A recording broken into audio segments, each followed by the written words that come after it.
Okay, so this was my practice model and I used some black plastic to cover it. But then I thought of an easier way of doing it. So basically, I found a black sock. So you need to check that the sock that you're using is a spare one and it's okay to use. You might need a bit of help with the next bit, just getting it on. So I'm happy with my basic shape. Whoop! I'm happy with my basic shape. So what I'm going to do now is put the sock over the top, starting at the head end and working back towards the abdomen. So I've learned a little bit about bees as I've gone on this project, so I keep remembering. So head, thorax, abdomen. Abdomen's at the back. So now a good idea would be to use a rubber band or tie it with a bit of string and keep going round until it's quite tight. You might need a hand with this. And then the spare bit that you've got, just work it back onto your bottle like that. So you've got your bee shape. Okay, there. Okay, so I've got the basic body shape.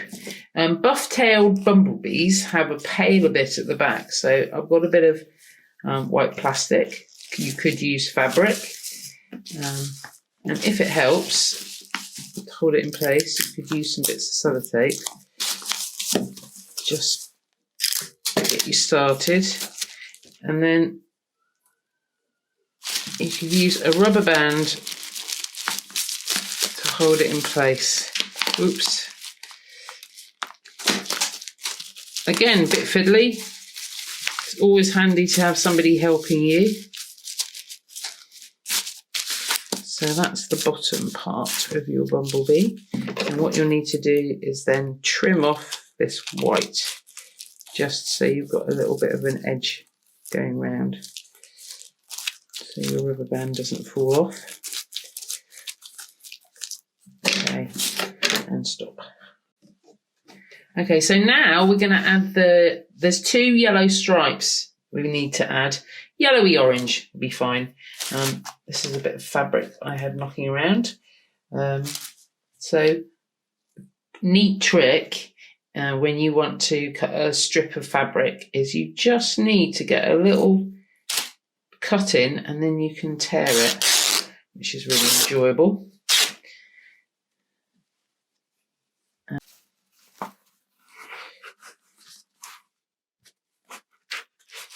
And I'm just going to hold it in place with a little bit of sellotape.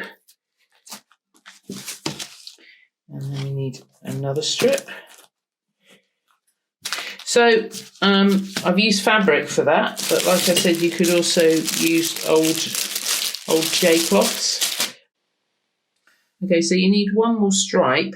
So I will make one out of fabric, but I also wanted to show you this. This is the netting, I think from lemons, and I've pulled it out into a long length, which you can then use to wrap round. I like it because I think it's quite textured, so it looks pretty cool. So you could have just this, or you could go on top of your fabric and go round and round and give it a bit more texture. That's up to you. Okay, so now you need to make another stripe.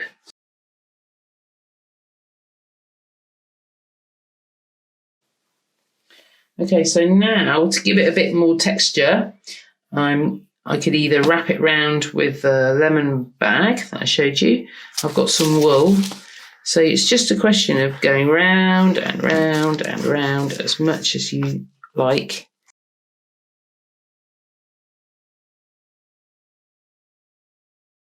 What I'm doing is keeping all my sellotaping at the bottom of my model. So you've got some sellotape there, just makes it a bit neater. Make sure that's secured down. Okay. And I'm not very happy about this. So what I'm going to do is I'm going to use a bit of black plastic to go around and cover that up. Okay, so I'm happy with the colouring of the bee. Now what I want to do is make the legs. So bees have 6 legs in pairs. Now this bit is a little bit tricky, so you might want a grown-up to come and give you a hand, because you're cutting through a thick bit of plastic here, but it is possible. So what you're doing is you're going to go up, following the box, following the line that's naturally there as part of this piece of plastic. So you're going to need 3 of these.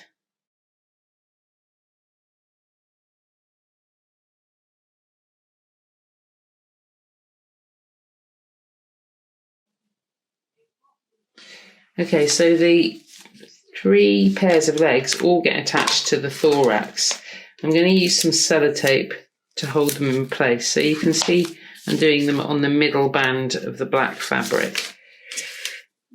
And then the second set go in line. So these are towards the back of that section.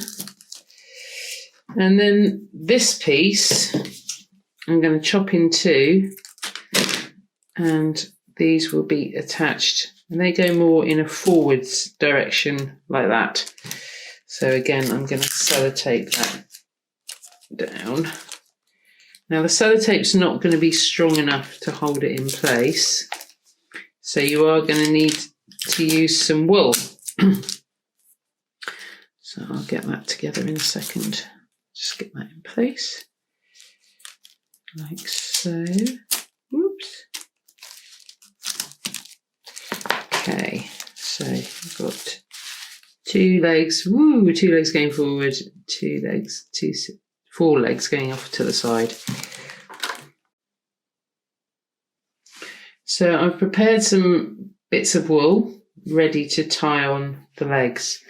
So the way that's going to work is crisscrossing across the legs so that they are held in place. There's no particular technique to this, just going around enough times to hold it in place. And then when you get to the end of your wool, just tie it off. That might be something that you might need a bit of help with, because when you tie a knot, you want somebody to ideally hold their finger over the bit where you're tying, just to make sure that your knot is going down where you want it to. So I'm going to use a few more bits of wool. So you can see crisscross around and over. And what's good about this is not only does it do the job of holding things in place, it also looks cool. So I'm just going to do that round one more time and then tie it off.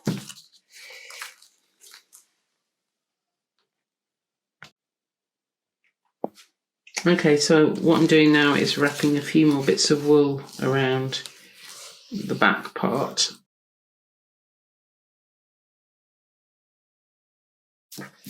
Right, so now what we need are our wings. So the wings are made from one of these plastic tubs, and what you'll need to do is make a template. You should be able to copy one off from the site on which this is going to be displayed. So what you're going to do, you're going to have you've got a white piece of paper with black marks on. You can do that yourself first of all, and then you'll need your marker pen. Okay, so I've got my wing template, and what I'm going to do is I'm going to sellotape it in place so I don't have to worry about trying to hold it when I'm trying to draw. So that's much easier. Okay, so now I'm going to draw around with my black marker pen on the plastic. Whoop.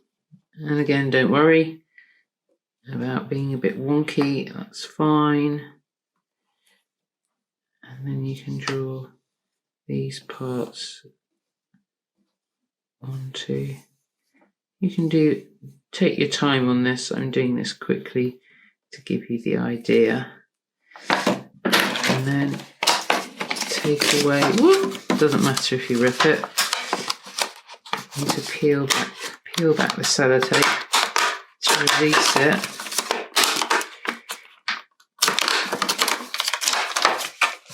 And there's a second wing. So now what you're going to have to do is cut them out. Now it's quite tricky going through that bit, as you found by doing the legs. So what you can do is come at it from the top and cut down. It's probably easier if you separate the books. It doesn't matter how you do that.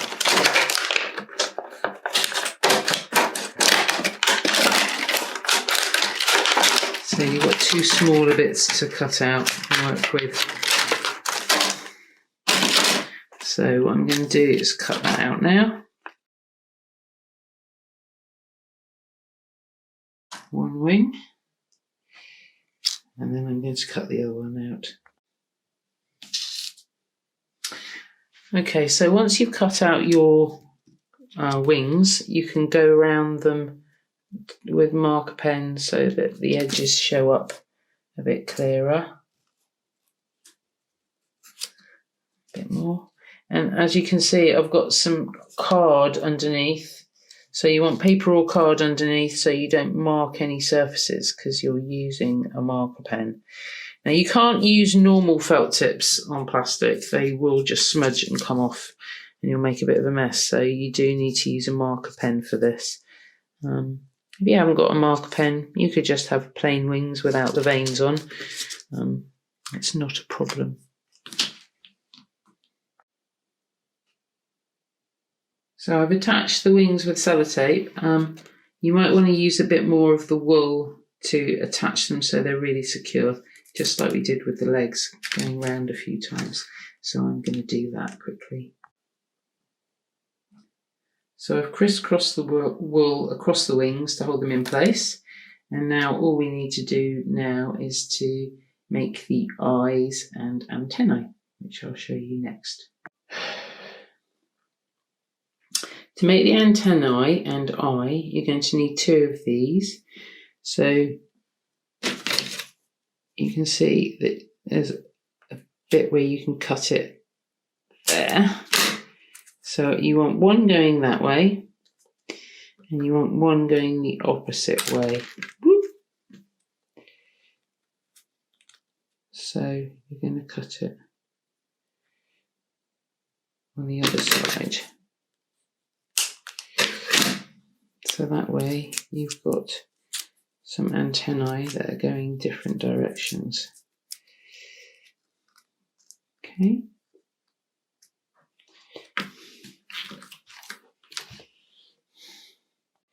I've coloured in the middle of the ring pulls using black marker pen on both of them, so they're now ready to be attached. So I'm going to use some sellotape to do that. So just fold the sellotape round on itself. If you've got double-sided sellotape or sticky dots, that's great. So you want your antennae sticking back that way. Put the sellotape on the back and then attach it onto your bee. And there you go, you have your bee.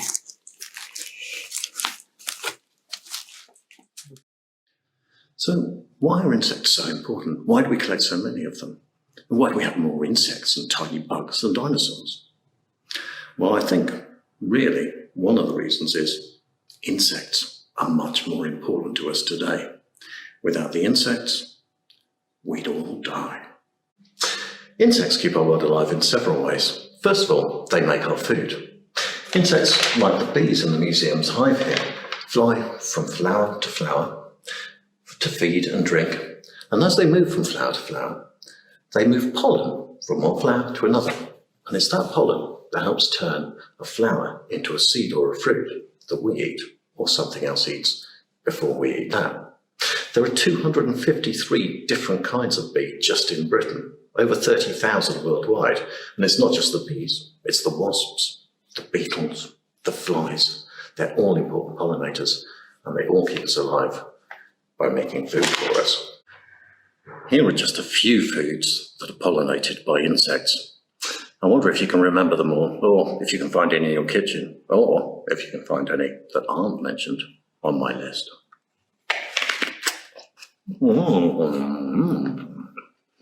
Apples, pears, potatoes, carrots, cucumbers, oranges, mangoes, pumpkins, peppers, cherries, tomatoes, beans, peas, coconuts, peanuts, blueberries, blackberries, blackcurrants, red currants, grapes, aubergines, courgettes, Brussels sprouts, chili peppers, melons, peaches, avocados, figs, lemons, limes, lychees, and, most importantly, chocolate.